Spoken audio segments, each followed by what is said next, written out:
Hello everyone, welcome to profit भाई India's new video. आज 26 अक्टूबर Sunday सुबह सुबह मैंने सोचा ये वीडियो आपके सामने रखता हूँ। This is covering all the updates in the stock market and in general. काफ़ी टाइम बाद मुझे लगा कि हम लोग को थोड़ा in general what ever is happening एक नज़र उस पर भी डालनी ही चाहिए। और ये मैडम के साथ अगर वीडियो की शुरुआत होगी तो आप सोचो वीडियो कितना इवेंटफुल हो सकता है और इसका अंत कहाँ होगा। अगर आगाज़ यहाँ से हुआ है तो अंजाम कहाँ होएगा, सोचिए। एनीवे, इन लोगों की कथनी और करनी में आप लोग को फ़र्क नहीं दिखता है दोस्तों। I mean, look at the those big words that these people say. हाँ, F M Sitharaman pushes for tech driven GST. मैंने इस पे बनाया था पहले वीडियो। आप में से कोई भी जीएसटी का लाइसेंस कभी निकलवा के देखिए पूरे इंडिया में कहीं भी, and just see what kind of experience you have और कितना पैसा आपको देना पड़ेगा over and above the tech compliance. So she said, risk-based parameters must do the heavy lifting. Oh, I'm sorry, I should have quoted her in her voice. Risk-based parameters must do the heavy lifting, not the taxpayer. We don't want anybody from the GST field formations adding one little more burden on the taxpayer. Margin. अबे burden क्या डालोगे? आपने बहुत अच्छा काम किया है, आपने अपने सितारे बुलंद कर दिए, इनकम टैक्स कर दिया कम। इनफैक्ट बहुत अच्छा स्टेप है वो on GST on income tax. But don't say हमको ज्ञान मत दो। Look at what she finishes with. Don't carry a GST 1.0 mindset. We don't have the time and luxury of another 70 years to develop. अरे अरे आय हाय हाय, अरे मार ही डालोगे क्या? ये क्या बात कह दी आपने मोहतरमा? We don't have a luxury of 70 more years to develop. Really? So you have 22 years to develop, right? 2047 विकसित भारता। 22 साल आपको कम लगते हैं डेवलप होने के लिए फॉर जीएसटी। अच्छा गाइस, जीएसटी में जो ये लोग ने किया था उसका भी एक वीडियो है, वो मैं कोशिश करूँगा लिंक डालने की, वो ज़रूर देखना। क्या गणित लगाया है विश्वगुरु वाला। फिनिश प्रोडक्ट्स पे जीएसटी 18% से 12% या शायद 5% किया है, लेकिन रॉ मटेरियल पे जीएसटी अभी भी 18% है या 12% है। तो इसका मतलब जो एसएमई सेक्टर है वो, अगर ये ऐसा का ऐसा स्लाइड का पोस्टर बना के रोड पे लगा दिया जाए ना, अगर इनमें दम है तो लगाएं पोस्टर रोड पे। हम लोग गवर्नमेंट को सिर्फ इसलिए क्रिटिसाइज़ नहीं कर रहे हैं। We are very logical. आप इस वीडियो को पूरा देखिए अंततः। वहीं कोई क्रिटिसाइज़ नहीं करता है। जब हमें उम्मीद होती है किसी से तो उसी को क्रिटिसाइज़ किया जाता है। जिस पहले किसी से उम्मीद नहीं थी तो क्रिटिसिज्म बंद हो गया था।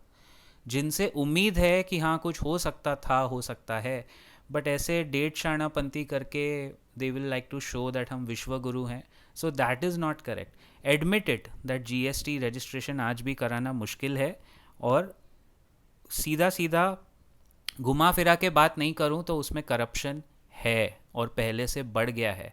इन लोगों ने करप्शन को एक्चुअली देखा जाए तो इंस्टीट्यूशनलाइज ही किया है बहुत सारे। Anyway, there are some good steps they have taken, we'll come. Now this is very important दोस्तों। What discussions must families have after the Diwali season, because it's a good time ना। पूरी फैमिली दुनिया भर से जहाँ भी होते हैं वो जमा होते हैं। एटलीस्ट पैन इंडिया तो लोग आते हैं मिलने। So, what are the kind of discussions that we can have after Diwali season when most Indian families see increased festive spending? I'm sure आपका वज़न 3-4 किलो if not more बढ़ ही गया होगा। पहले तो वो कम करना है। They must also assess any new debts they have incurred. It's a great time. मैं जो वीडियो हमने इंश्योरेंस स्पेशलिस्ट हमारे जो थे दीक्षित भार्गव उनके साथ बनाया था, आई थिंक वो धनतेरस पे था, वो स्किप हो गया होगा, आप लोग ने शायद वो देखा नहीं क्योंकि आप लोग फेस्टिव जोन में थे। वो देख लेना। आई थिंक 21 अक्टूबर या 20 अक्टूबर के डेट पे था वो। बहुत अच्छा वीडियो था। It was discussion on insurance. So I think when families come together, सबसे पहले आप सबको अपने पॉलिसीज़ का डिस्कशन होना चाहिए। घर में वसीयत यानी विल है कि नहीं। आई नो ये बहुत हैवी लिफ्टिंग वाले डिस्कशंस हैं, लेकिन कभी ना कभी तो करने पड़ेंगे ना। नहीं तो आगे जाके आप नहीं करोगे तो आपके वकील लोग, बच्चों के अलग अलग वकील ही डिस्कस कर रहे होंगे। वकीलों के और घर के बाहर बात न जाए तो घर के घर में डिस्कस कर लो। इमरजेंसी फंड्स कितने हैं, इंश्योरेंस पॉलिसीज़ कितनी ली हुई है, किस बंदे की इंश्योरेंस नहीं है, जॉब का स्टेटस क्या चल रहा है। मैं देखता हूँ त्योहारों में लोग जमा होते हैं और बहुत बड़ी बड़ी बातें करते हैं और अंदर उसको पता है वो 3 महीने बाद ले ऑफ होने वाला है। सो ऐसा मत करो, be free and fair to your families, because अगर न्यूक्लियर फैमिली नहीं है और जॉइंट फैमिली बनाई है ना, तो उसके साथ रहो फिर इन द ट्रू सेंस, यानी रहो और सहो, ये दो दो वर्ड्स राइम करते हैं फॉर अ रीज़न। बट अगर आप सह ही रहे हो साथ में रह के, तो फिर उनसे ओपन अप हो जाओ, you never know, you might get solutions. वैसे भी आई डोंट नो आप लोग अग्री करोगे या नहीं, ये दिवाली और ये सब गेट टुगेदर में ना कुछ घर में आर्ग्यूमेंट होता ही है। आई थिंक आई हैव, दबे पाँव से बात करो तो कोई मतलब बोलेगा नहीं, ओपनली कोई नहीं बोलेगा, लेकिन अंदर खाने आपको पता है दैट कुछ ना कुछ स्टूपिड बातों को लेके आर्ग्यूमेंट होता ही है। तो माइट एज वेल, जब होना ही है थोड़ा कलेश, तो डाल दो अपने फाइनेंस के द्वेष और कर लो आगे question. I think these are very important discussions financially. कब कौन कहाँ कैसे उठेगा, ये डायलॉग था राजेश खन्ना की मूवी आनंद। हम सब तो रंगमंच की कठपुतलियाँ हैं, कब कौन कहाँ कैसे उठेगा कोई नहीं जानता। Look how fragile our life is guys. हम लोग इधर इतनी कभी कभी स्टूपिड चीज़ों पे डिस्कशन करते रहते हैं। These are very good times to sit down with the people that you want to and just have heavy discussions, so that किसी को मलाल ना हो या किसी को ऐसा ना लगे कि अरे यार ये तो गुजर गए, अब इनसे वो बात करनी थी, इनसे वो प्रॉपर्टी का डिस्कशन करना था, वो अंडर कंस्ट्रक्शन थी। प्रॉपर्टी डिस्कशन कर लो, कितनी सारी प्रॉपर्टियाँ किसके नाम पे है। वसीयत यानी विल बनाना बहुत ज़रूरी है दोस्तों। Anyway, see this is a good step from RBI. जब से संजय मल्होत्रा साहब आए हैं, प्लेबुक मल्होत्रा हेडसेट जब से लगा है आरबीआई को, बहुत अच्छा हो गया। I am so thankful and grateful. He spared us from all the Chanakya and Mahatma Gandhi quotes which we can read in books, and we would like to read them but not from the RBI governor in the RBI meeting। जो पहले वाला बंदा था वो तो पूरा stooge था सरकारी, और आप देख ही रहे हो कितना मोमेंटम RBI ने क्लियर कर दिया। This is another very good step। So RBI has allowed silver as a collateral for bank loans। तो अभी इससे क्या होगा, और सिल्वर की डिमांड बढ़ेगी। See I have always been a proponent of silver as against gold, क्योंकि silver की एक इंडस्ट्रियल यूज़ केस है, और सारे आपके चिप्स में, मेटल्स में, एआई वगैरह में सिल्वर का बहुत अभी तो डिमांड आना बाकी है। अब आप ये मत करो कि ये वीडियो देखने के बाद जाके बाजार भाव पे सिल्वर ले लो, मैं वो नहीं बोल रहा हूँ, वो टाइम गया। अभी वो ब्रेकआउट देके ऊपर निकल चुका है, अभी करेक्शन आ रहा है। हमारे मेंबर्स सेक्शन में हम लोग इसकी भी प्राइसिंग कभी कभी डिस्कस करते हैं गोल्ड सिल्वर की, बट अच्छा खासा करेक्शन आया है सिल्वर में। But now the banks and NBFCs will offer loans against silver as a collateral from 1st April 2026। Borrowers can pledge up to 10 kilo of jewellery यानी silver jewellery या 500 gram of coins. ये थोड़ा again ये लोग अच्छा काम करते हैं, फिर उसमें कावियाट डाल देते हैं, अपना कांडी करते हैं बीच में ये लोग। उसकी ज़रूरत नहीं थी यार, अरे दे दो ना 10 किलो 50 किलो सिल्वर तो लोगों के पास होगा यार, इंडस्ट्रीज़ के पास होगा। फिर लोग क्या करेंगे, जिसके पास 100 किलो सिल्वर है अगर, तो which is not very difficult ना। 100 किलो सिल्वर मतलब आज के डेट में 11-12 लाख वर्थ ऑफ सिल्वर है, 12-13 नहीं 15 लाख वर्थ ऑफ सिल्वर है किसी कंपनी के पास है, तो वो 15 अलग लोगों को भेज भेज के उसको कोलैटरल कराएंगे, ज्वेलरी बनाएंगे। Anyway, this move extends beyond gold loans aiming to boost credit access for farmers, micro small and medium. Another गट्टा खाने वाली बात, अब देश के किसान के पास क्या सिल्वर होगा क्या? दिमाग लगा के बात को, कौन है ये, कहाँ से आते हैं ये लोग यार, कौन बनाता है ये पॉलिसीज़? किस तरह का, किस बात का पढ़ाई किया यूपीएससी का तुम लोगों ने, जो बने तुम लोग आरबीआई के बाबू लोग? कौन सा फार्मर देश में सिल्वर लेके बैठा है मुझे बताइए? कौन सा फार्मर है जो गोल्ड नहीं सिल्वर लेके बैठा है? अरे सिल्वर कंपनीज के पास होगा, इंडस्ट्री के पास होगा, या फिर कस्टमर्स के पास थोड़ा बहुत होगा तो होगा। कौन है जो सिल्वर होर्डिंग? तो आरबीआई ने सबसे ज़्यादा तो सेंट्रल बैंक ने कर रखी है खुद ही ने लिया होगा। ओ माय गॉड, ये मेरे को अच्छा नहीं लगा। जो फाइन प्रिंट है ना, देखो हेडलाइन में क्या दिखता है, RBI clear silver as collateral, यही मैं आपको समझा रहा हूँ। लेकिन जब आप अंदर घुसते हो तो 500 ग्राम के कॉइन या 10 किलो ऑफ ज्वेलरी। अब 10 किलो सिल्वर की ज्वेलरी बनाने वाला इंसान अगर आपको भारत देश में, वैसे तो मिल जाएंगे, 10 किलो सिल्वर की ज्वेलरी बना के पहन के कोई घूम रहा है, वो आपको लगता है वो ज्वेलरी जाके कोलैटरल लेके लोन लेगा? मतलब क्या, सिंपल रखो ना यार, क्यों फालतू में नाटक करने हैं ये लोग को। एनीवे, इनकी जितनी कम तारीफ करो उतनी ज़्यादा है, वही बोल रहा हूँ, एहसास से कम तारीफ बहुत है इन लोगों में। इन्फीरियोरिटी कॉम्प्लेक्स के वजह से ऐसे डिसीजंस होते हैं। Anyway, this is a good step again, in principle, in fine print, very good step. So जहाँ हम क्रिटिसाइज़ करते हैं दोस्तों, वहाँ जो अच्छी चीज़ें हैं उसको अप्रिशिएट करना भी ज़रूरी है। मैंने हमेशा यही माना है ना, कि अपने सरकार के साथ खड़े रहो, लेकिन जैसे हम अपने घर वालों को क्रिटिसाइज़ कर सकते हैं, कोई बड़ा भाई छोटे भाई को क्रिटिसाइज़ कर सकता है, वैसे आपका हक है यार। ये लोग सरकारी नौकर हैं, इनको हमने चुन के भेजा है काम करने के लिए। अगर ये कुछ अच्छा काम करते हैं तो ये कोई एहसान नहीं कर रहे हैं आपके ऊपर, इनको भगवान मत बनाइए।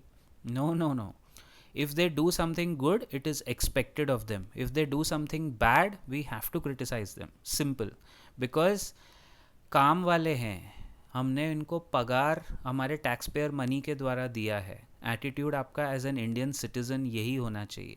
अपने आप को मजबूर मत समझिए, you are not under them, you are over them. Anyway, India merges 31 customs rules to boost ease of business.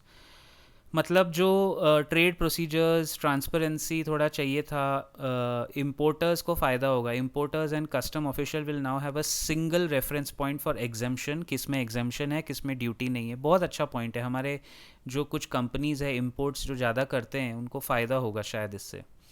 Another good news, EPFO gives PF holders 7 lakh रुपए का लाइफ इंश्योरेंस, जो कि कम है, आई नो अमाउंट कम है, लेकिन ठीक है। अगर आप वर्किंग लाइफ में हैं, सर्विस में हैं, और आपका EPFO अकाउंट चल रहा है, यानी PF अकाउंट चल रहा है, तो अगर कुछ भी इशू हो जाता है आपके साथ वाइल इन ड्यूटी या वाइल सर्विस, जब तक आप उस कंपनी से जॉब छोड़े नहीं हैं, तो देखो ना, 2.5 लाख से 7 लाख डिपेंडिंग ऑन, उसमें कुछ ना कुछ बहुत सारे क्राइटेरिया होंगे। पता नहीं ये पैसा भी सरकार छोड़ती है कि नहीं, लेकिन लेना तो चाहिए, क्योंकि इसमें कोई प्रीमियम नहीं चार्ज कर रहे हैं। This is premium free insurance, इसीलिए इसका अमाउंट भी कम रखा है। आई मीन 2.5 लाख से 7 लाख में आपातकालीन स्थिति में कोई गुजर गया तो इतना तो नहीं। इंश्योरेंस तो आपको कम से कम, टर्म इंश्योरेंस तो 1 करोड़ का पर पर्सन लेना ही चाहिए, और जितना जल्दी एज में लें उतना बेटर है। That's what I am saying ना। ये दिवाली, दशहरा वगैरह वगैरह में सब मिलके, बाकी आप लोग चर्चा क्या करते हो, यही सब करना चाहिए। फाइनेंशियल प्लानिंग, बच्चों की medical expenses, emergency corpus. Gold and silver prices have fallen for the 4th-5th straight day, और अभी आज के डेट में अगर आप देखो तो 1,21,000 है सोने का भाव 1 तोला, जो कि अच्छा है, न्यूट्रलाइज हो रहा है। 132, 135 से काफ़ी गिरा है। एंड सिल्वर इज़ वही 1.5 लाख पर किलोग्राम से गिर के 1 लाख, मतलब 165 तक गया था सिल्वर, 1,47,000। परफेक्ट। तो अभी थोड़ा थोड़ा न्यूट्रलाइज हो रहा है अभी, और गिर रहा है। और ये हमने कहा भी था, सारे शुभ मुहूर्त चले गए। जिसने जिसने धनतेरस पे लिया, आज वो 10% डाउन बैठा है गोल्ड में भी, और 10% डाउन बैठा है सिल्वर में भी। लिख के ले लो आप। इसीलिए मैं हमेशा कहता हूँ, अपने मुहूर्त में कुछ अच्छा काम कीजिए, किसी गरीब इंसान की मदद कीजिए, वो है शुभ मुहूर्त। मुहूर्त ट्रेडिंग और मुहूर्त बाइंग, ये सब ढकोसला है, ये सब जाबा है, जाबा पहनाया जाता है ताकि लोगों के सेल्स बढ़ें। आप देखो, आज हो गए almost 1 week post Dhanteras, and look at all these prices. आप लोगों को खुद को रियलाइज़ होना चाहिए, जब हमें पता है कि धनतेरस के 1 हफ्ते बाद हर साल ये भाव गिरते हैं, हर साल होता है ये, थोड़ा बहुत गिरावट आती है, तो why would you go and buy on that? I mean nothing against anybody, आपकी खुद की श्रद्धा है, खुद का थॉट प्रोसेस है, आपको मुबारक है। बट फिर ये मत बोलो कि मैं लॉन्ग टर्म इन्वेस्टर हूँ, क्योंकि ये आपने इन्वेस्ट नहीं किया है, आपने अपने ईगो को सेटिस्फाई किया है। और अगर आप कुछ खरीदने के बाद, when you buy a stock or mutual fund and if it falls 10%, then also you should have the same feeling which you are having now for your beautiful gold that you have bought, because it has clearly fallen more than 10%. So तभी वहाँ खिटखिट मत करो जो आप यहाँ नहीं कर रहे हो। Exactly, B rational. दोगलापन नहीं चाहिए इन्वेस्टर के माइंड में। हाँ, अब आते हैं हम HUL पे। इंटरेस्टिंग केस स्टडी है। मेरे को कभी ये स्टॉक नहीं पसंद था, ना समझ में आया, बिकॉज जिस कंपनी की मैनेजमेंट खुद बोल रही है दैट हमें पता नहीं है कि कैसे अर्निंग्स है। नेस्ले एंड एच ने खुद गिव अप कर दिया था भाई लास्ट ईयर दिवाली के दौरान। अच्छा, एच गिरा 3%, it's not a surprise for me, लेकिन अर्निंग्स आने के पहले माहौल देखो कैसा बनाया गया था एच में। I will show you in the other slide. Look at the last four lines. While margins softened amid rising costs, SEBI registered, mind you, गौर किया जाए, SEBI registered analyst Mayank Singh Chandel said the results are not alarming, suggesting long-term investors to accumulate while traders wait for decisive breakout above 2860. मतलब खुद long term, अब इसका long term ये most under performing stock रहा है भाई साहब। इसका लॉन्ग टर्म कहाँ जाके निकलेगा और कितना निकलेगा, जब कंपनी का मैनेजमेंट बोलता है वो गलत नहीं बोलता है दोस्त। एनीवे ये उसका व्यू है और ये गिरा। अब इसके आगे की कहानी मैं आपको दिखाता हूँ। ये देखिए, ये रिजल्ट्स के पहले 2-3 दिन पहले ये न्यूज़ आई थी। हाँ, क्या था न्यूज़? एनालिस्ट स्पॉट मोमेंटम इन HUL shares after Q2 earnings. क्या momentum? Shares of HUL rose nearly 3% on Thursday as investors welcome a steady Q2 performance and one-time tax gain that lifted the FMCG. While operational growth remains subdued, analysts say blah blah. यहाँ bullish हैं, यहाँ bullish हैं, और suddenly result आने के बाद HUL shares dip 3% after Q2. मतलब क्या, what are they actually trying to say? मतलब खुद के बातों में ही ये लोग कंफ्यूज है। इसलिए मैं कहता हूँ ना, न्यूज़ एंड एआई को सिर्फ आप यूज़ करें to gather raw material. AI को फिनिश प्रोडक्ट मत बनाइए, फिनिश प्रोडक्ट आप खुद बनाएंगे। एंड आज की ताज़ा खबरों में ये आखिरी खबर, हे भगवान गाइस प्लीज़ बी ऑनेस्ट। मेरे को तो ये देख के ये भाई साहब जो बीच में खड़े हैं इनको सीधा सीधा पूछने का मन कर रहा है, बेटा कितने में ख़रीदा ये, कितने पैसे दिए ये ख़रीदने के लिए? Can you believe this, guys? I mean, State Bank of India has been honored with World's Best Consumer Bank 2025. Really? And the Best Bank in India 2025 by Global Finance New York. अच्छा guys, अगर आप LinkedIn पे या दूसरे forums पे active है ना, इस तरह के, मैं नहीं कह रहा हूँ इन्होंने कुछ किया होगा, मैं गलत नहीं बोलूँगा, लेकिन इस तरह के अवार्ड्स लिटरली लाखों करोड़ों रुपए देके खरीदे जाते हैं। They are bought out, it's a branding exercise. इसमें ग्लोबल फाइनेंस का नाम होता है, पूरा इवेंट ऑर्गेनाइज हो जाता है, 50 लोग मिलते हैं, 500 लोग मिलते हैं, सॉरी 50 क्या मिलेंगे, यूएस का एक ट्रिप हो जाता है, बड़ी बड़ी बातें होती है।